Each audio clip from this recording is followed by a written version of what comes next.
So I recently just checked out of a mental hospital about a week or two ago. And the paradox is that the patients that are in there are probably the most sane people on earth. One common trait that all the patients had is that they recognize the inhumane conditions of this social hierarchy that we participate in, and they want no parts of it. And that the people who are out here functioning in society who don't think they're mentally ill tend to be the ones who suffer with the most mental illness. So, I can personally vouch for what this man is saying. And although there are exceptions to the rule, and I understand that, and I'm not making sweeping statements about everybody and everything, the truth is that I have this paradox that I've actually never really spoke about, other than really to my clients and the very, very close people to me, which is that I'm a private therapist and I have my own private practice. And every day, every hour, I get to meet the most incredibly self aware people who are willing to look inward rather than point outward, to do the intentional work to heal, not only for themselves, but for the greater good of the people around them. And not everybody is on that journey. And although many people would like to believe and say that they are, the sad reality is that they are absolutely not.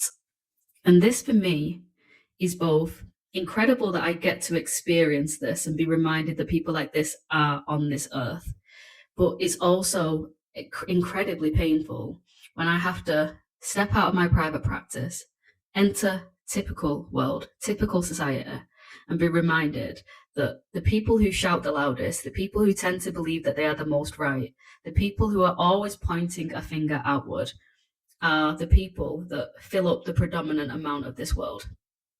And because they have the loudest voices, because they preach the most, because the blind lead the blind and they encourage the people who are the most influenceable, we get a tsunami like sea of those people running and pushing the society that we know and that we get to experience.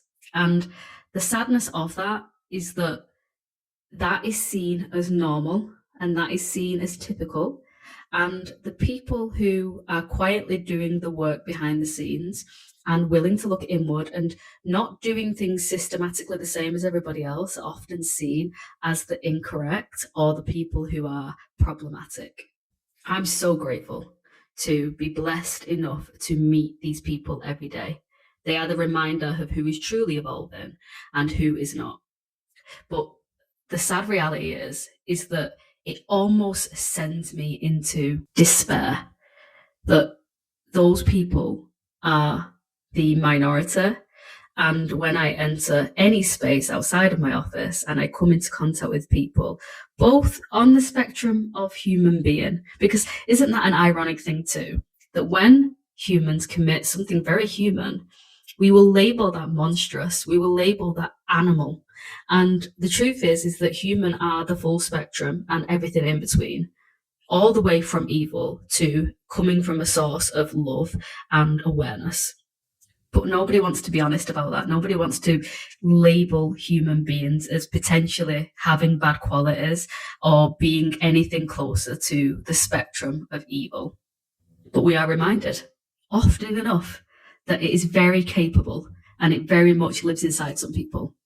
And the sad, almost incomprehensible thing is that people who tend to be protesting against evil and saying that that is what their agenda is matches that with more evil. Like that's the thing to distinguish evil and bad. And the people who can't comprehend it and are like, come on, there's a bigger picture to this, like 2 plus 2 does not equal 10, are the ones who are seen as oppositional, problematic. And something that I often say is that the quickest way to truly, but again, remember that this is not everybody's true agenda if they're being honest, but they have to be aware to be even able to have this conversation, that not everybody's intention is to have a peaceful planet, a coherent planet where we all can live together and all be ourselves. It's not. Because if it was, the truth is, the quickest and easiest way to do that is for every man and every woman to work on themselves. Because that is one job. That is the work of what every person who comes through my door is wanting and willing to do. They're willing to look inward rather than point outward. But everybody wants the bigger job of pointing fingers and assuming that actually the work is in trying to get everybody else to act right, act like them, think like them, which will never happen.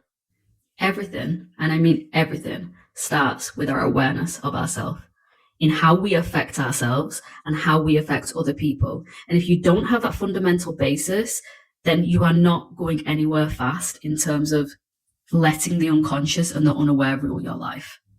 And I'm going to let you in on a secret.